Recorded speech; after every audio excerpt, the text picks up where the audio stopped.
Hi, my name is Shona, and I'm a teenage girl. Being a teenager is a confusing time. We have it easy, you may say, comparisons all the time, and the famous statement, in my day. Have you any idea how annoying that is for us teenagers to hear? Sometimes I feel like any day now, my mom is going to come down from the attic with a dinosaur bone and try and convince me she hunted for food as a teenager and lit campfires with stones to keep warm. Your day is not our day. It's different. And I don't think anyone was prepared for how different it could be. The portrayed perfect life of a teenage girl and this journey is really significant to me and probably lots of other teen girls. An image is portrayed, and I can assure you it's not a good image. It causes jealousy, competition, and bullying. It's never acknowledged, and it's all back to us having everything, not knowing what hard work is, or being selfish. The reason I say portrayed is because adults seem to think that life is better for teenagers nowadays. I mean, we don't have any major responsibilities. We go to school, we play sports, and we spend hours in our bedrooms taking selfies and scrolling. We can be moody, but that's down to hormones, right? Or is it? Girls are judged for not being like other girls. But what does that mean? Am I going to be judged if my stomach isn't flat enough, my thighs aren't small enough, if my jawline isn't defined enough, if I'm not curvy, but not in a big way, in a skinny way? Am I going to be judged if boys don't like me, but they can't like me too much, because then I'm seen as a threat?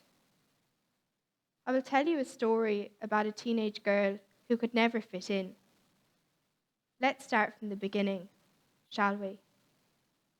I'm 13 years old, and I'm standing across from the girl in the mirror. The mirror is a friend to me, and an enemy too. Standing there, wondering why other girls are so mean. Wondering, maybe if I looked more like them, or the girls I see on social media while I waste my day scrolling, I'll be accepted. And maybe, just maybe, everything will be okay, and I'll start to love the girl in the mirror. I'm 14 years old, and I'm lying down in my room, lights off and blankets over me. I can see the warm light coming from underneath my door, and I hear the sounds of laughter coming from downstairs.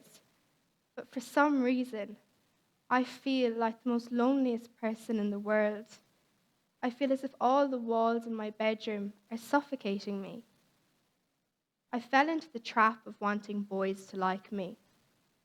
Social media creates an unrealistic expectation for both boys and girls, not only in appearance but behavior too. And this can lead to a huge fear of rejection for girls like me. I bet most teenagers you know have a phone, and many of you adults who have teenagers probably worry about the usage and how many hours we spend on it. You've probably had rules about usage in your home, went to many internet safety talks, and confiscated their phones with battles that followed in tears. It's like taking drugs from a drug addict, alcohol from an alcoholic, and money from a gambler. A poll was conducted with 2,000 teenagers between the ages of 13 and 18. It reported that half of them felt anxious without their phones. This is a discussion at the Teen Summit 2025 in the UK. We know about the dark side and the impact of social media. Trust me, we know. I've had many battles at home about my phone, and I've heard all the horror stories, yet I still feel trapped. I hear from my mom, why don't you take a break from social media? But it's just not that easy.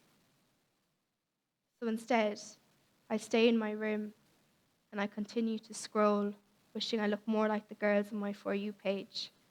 and I miss out on the fun downstairs.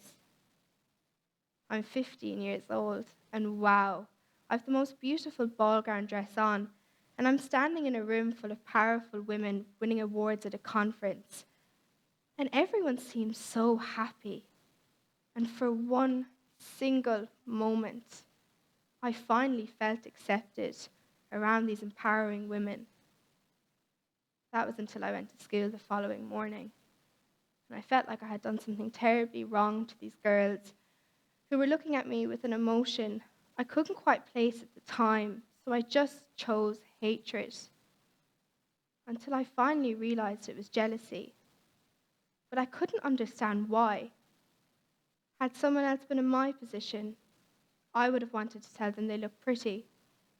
I wouldn't have screenshotted their post, sent it to my friends, and commented awful things on it. That's what made me different to them. And maybe that's why they didn't like me, even though I retook that selfie 100 times just to get the perfect one. But a part of me always knew I was never going to be accepted by these girls because I didn't accept myself for who I was, and I most definitely didn't embrace it. I'm 16 years old, and I've probably had one of the worst years of my life between bullying and not being accepted just because I chose to be different and not follow the path of others. I didn't want to go to school anymore. I felt judged, and I felt really lonely. And that's when I decided I had enough. This isn't how it should be, but unfortunately it is. An image is portrayed to young girls, and I can assure you it's not a good image because look at the damage it causes. Being a teenager is hard. While we may look like we have everything and we have it easy today, you may say, but do we really? Yes, we've heard the stories about how life was hard for you and working at an early age, not being able to travel as much as you would have wanted to. Therefore, you worked hard to make sure your kids had it all, and in trying to give us everything, we have gotten lost. Of course you took risks and did things you weren't supposed to do, right? But did you spend hours scrolling, comparing, realizing you weren't invited to a party or a gathering because you can check where everyone is on social media? Your elders guided you, people you knew and trusted. Now our guides are those with followers, those who are popular on a screen. I see so many teenagers crying in the loneliness of their rooms, hoping someone will like or reach out to them. And people do. Many thousands of miles away, we as teenagers have learned the more hurt you are on social media, the more attention you get. The more sexualized you are, the more attention you get. We are a lost society, and it needs to change. Sitting down looking at old photographs, I'm amazed to see how little photographs there are of my parents as teenagers, and none of my grandparents. The photographs are the ones where they're standing, usually in a line. I notice no poses or pouts, just them standing there, not the most glamorous. No makeup, and the ones where they are wearing makeup, they certainly didn't contour or wear fake eyelashes. Not a selfie in the albums of my parents, which is weird, since the first ever selfie was taken in 1839 by a man named Robert Cornelius. But it wasn't about standing alone for adults. It was about who you were with. But for teenagers, it's about standing alone.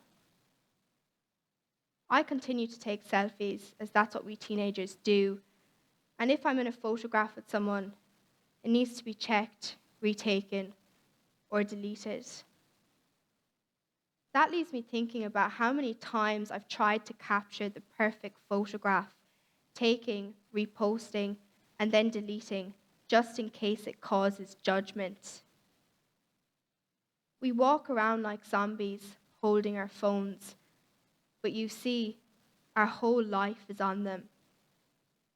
According to research done by the Anti-Bullying Centre in Dublin City University and research done internationally also, it was clearly mixed and conflicting, they said.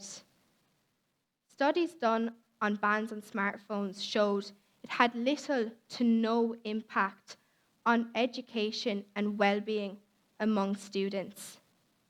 The lead author of the report said the research shows students need to be directly asked about the issues that impact them. The past 4 years of my teenage life, I've compared myself to other girls, wished I could be them, even started to act and dress like them. I started to do things I would have never done before, became friends with girls who would have been awful to other girls. And I never said anything because I was afraid they would do the same thing to me. And in the end, they did. What did they do wrong? They were mean. There's no law against that, I suppose. Of all the places in the world you can imagine, a garden centre is not where I wanted to be on a sunny Sunday with my mom. Little did I know that's exactly where I was supposed to be. As I walked around with my head on my phone, my mom began to talk to this gardener, and he showed us this tree called the Canadian redwood. He told me to touch the tree. The tree was soft on the outside, but hard on the inside. And he said, no matter how stormy it gets, the tree will always stand tall. After we chatted with the man, we began to walk away, and he called out after me and he said, young lady, where do you live? In the moment, I thought it was a very simple question, so I said, my house. The man looked at me and he repeated his question. He said, no, where do you live? I looked at the man with curiosity and I laughed. I said, my bedroom. The man smiled at me and he repeated his question. He said, no, you live within yourself.